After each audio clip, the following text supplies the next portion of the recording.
এই আগুনের পানি দুই বন্ধু ছিল।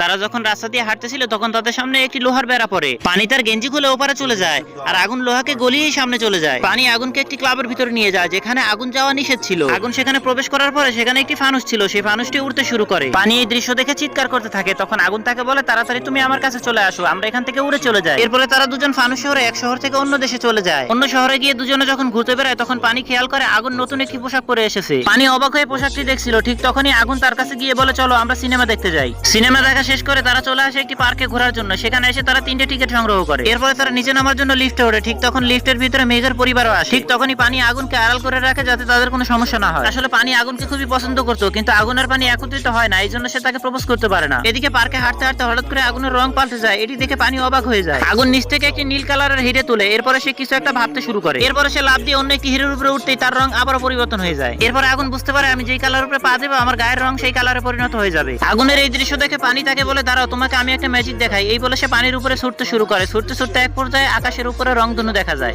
বন্ধুরা, নামাজের কথা স্মরণ আছে তো? নামাজ অবশ্যই আদায় করবে। আর নামাজের দাওয়াতটি ভালো লাগলে একটি লাইক করে চ্যানেলটি সাবস্ক্রাইব করে দাও। পারলে কমেন্ট বক্সে আল্লাহ লিখে যাও।